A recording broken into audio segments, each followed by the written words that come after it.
somebody asked me, like, why did I do like a 14-day fast? And I gave some reasons. I gave like a list of 20 reasons, actually. I bring this up because I get the impression that no matter how many reasons or what reasons I give, no matter how serious, no matter how much I mean them, it doesn't matter what about them. Something tells me that there's at least one person watching saying, I heard that reason, and so what? That doesn't seem strong enough or something, right?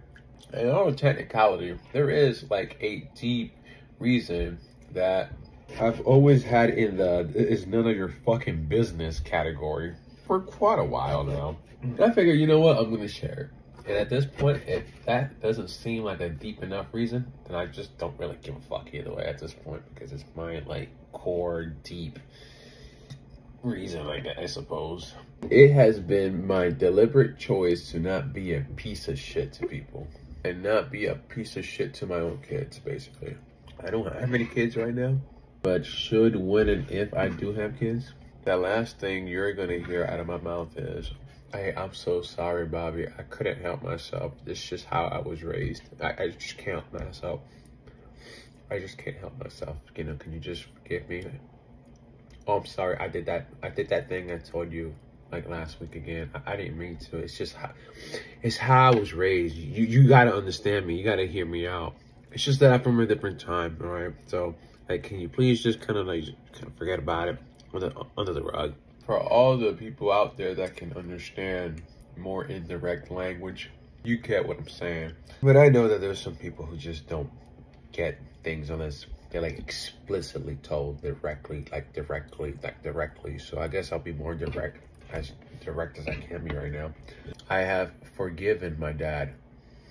I have forgiven my mom. But in the grand scheme of things, I'm not in contact with them, and I don't really like them.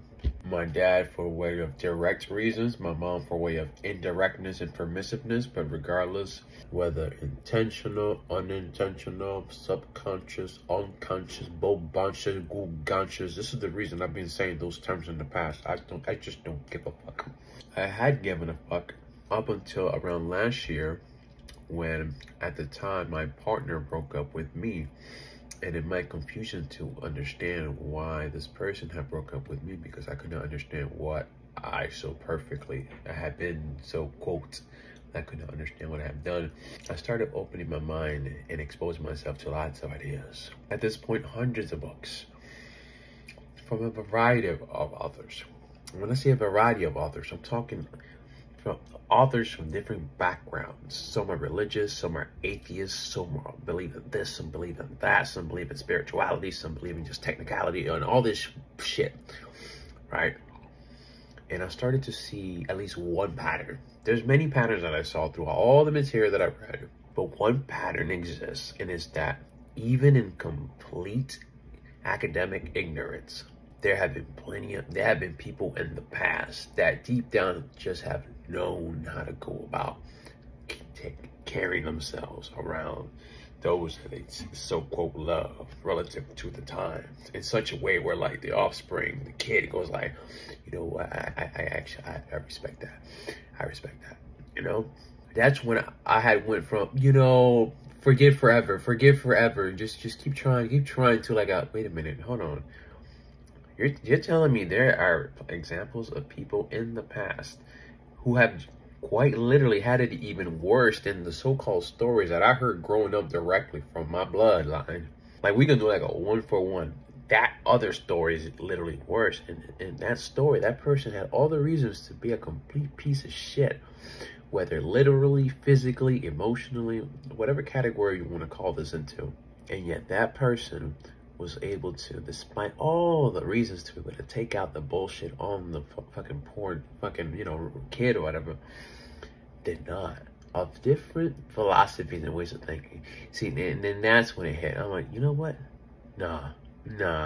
I'm done with this, like, eternal sort of, I'm just gonna hope something's gonna, like, pan out and fix. You know what? Okay, you know what? Here's the thing. I've become aware that some of those habits reside within me. I got a few choices. I could just do and just follow the same pattern that a lot of people do, which is Hey, my bad. I didn't mean to do it. Can you just forgive me about it? Let's just sweep it under the rug. Please don't talk about this shit. Blah, blah, blah, blah, blah. Hey, you got to keep it in the family. You know what I mean? You know, any bullshit along those lines. I'm sure some of you are probably feeling already triggered or probably already thinking, oh, actually, I don't even give a fuck exactly what you're thinking, especially if it's in the way of negativity. If it's supportive, thank you. I appreciate it. But if it's some neutral to like bullshit you're supporting the other, you know, fuck you. Honestly, get out of here. So to fast forward to the point, the reason I talk about fasting and advocate about fasting is because in me fasting, I unintentionally stumbled upon ways through fasting that I believe are quite literally helping me break out of some of the bullshit behaviors that some people swear are so innate to them, that I now see are not inherently innate. They're more habits, more habitual. And I've just seen how fasting has helped me just break out of them. Here's one example. Bipolar-like anger. That is still something that I still deal with. I say bipolar-like anger because ultimately I've never like been diagnosed. So I don't know. Maybe that's just what I am. Maybe I'm bipolar. I don't know. But like, for example, during the recording of this video, I was recording while cooking live. While recording the video while cooking live, that means I am now under a time constraint to get the video quote just right in the middle of me both cooking and writing on the recipe so that I can then put it in the video so that I can get the stuff for the video and then edit it. But wait a minute, hold on. My hands are greasy, so now I gotta go do this over here, touch this up. Wait a minute, hold on. I just forgot this one ingredient over here. Blah, blah, blah, blah. So blah, blah, blah, blah, blah, blah, blah, blah. Now all starts to happen, and suddenly I start to get a sense of frustration in the slightest thing, boom, and then I'm like losing my shit. I bring that up because I had this hypothesis. I figured, you know what? Throughout the course of my own relationship with my partner that broke up with me last year, I did have a thing where the slightest thing, whatever, a sock on the ground or something, due to just one domino after the other kind of falling in place, I was suddenly fucking wow. So I figured, you know what? Here's a hypothesis. Fasting already makes me more angry or more aggressive. I am going to intentionally fast, and then as I'm feeling more aggressive, the next time I run into a scenario or a moment in time that I feel that temptation to just go off and light off, I am going to not do that, in spite of the fact that I have even more fuel to the fire right now. Think of it like some like on steroid level of like exposure to therapy.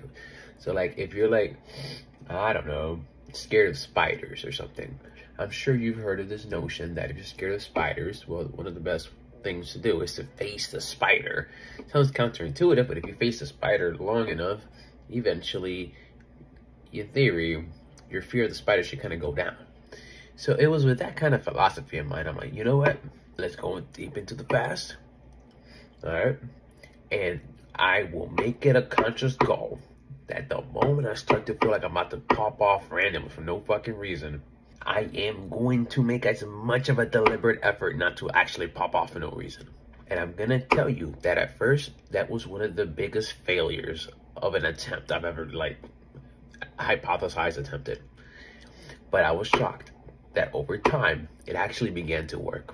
Over time, my deliberate, conscious effort to purposely make myself more angrier by limiting food, and then while being angry in that moment, not actually letting it out externally in some unproductive way, but finding a much more productive way of channeling it out, it started to work. And once I saw for myself, however crude of a method that is, because I don't know, maybe there's other methods that work better, but I don't care. The fact that I on my own saw for myself that it can be done motivated me to then experiment with other avenues of that. And the more I kept experimenting, the more I kept failing. But then in failing, I started to realize that I was still winning slowly over the long haul. And once I started to see that I could actually change myself, should I give a fuck enough to actually fucking do it, that's when my so-called empathy and my so-called understanding for the people who want to be pieces of fucking shit and start calling, copping out with the whole bullshit of, I'm so sorry, I didn't mean to that. It's just how I was raised. Different time. No, I don't care anymore. Because I can see for myself that one can change it if they want to. Not only that, plenty of other people in the past have done it in way worse times than I've had. So if you're wondering why do I do what I do, that's why I do what I do. And in addition to that, because I don't know exactly what the hell you're getting out of this, please let me know. Let me know, because if not, I'm experimenting all the time. So if you're getting value and you're saying nothing, I have no idea. And I'm going to keep experimenting until I can get my findings, my word out there. And I'm going to figure it out. And that might mean that something that you're getting value through suddenly goes away, because I don't know that and I'm not a mind reader. So if you're gaining value, I am more than happy to continue with however you feel you're getting some value. But if you don't say anything, don't be surprised. I mean, in some ways, I'm not inherently special in that regard. A lot of the things I'm bringing up, if you do your own research, you'll come to your own conclusions. I'm here to make that process faster. So maybe I'm not the person for you, but maybe I am. Please let me know. That's about it. That's about it for today's brunch session. This is the second meal I've had since I broke a 14-day fast, by the way. I'm gonna tell you right now, this shit's smacking. But that is it for now. I'm gonna wrap this up and just call it a night here. I don't know, I might go to the movies and enjoy a movie. It's been a while since I've done that. That's about it. I appreciate it. I've been Brunch, and I don't know, until next time.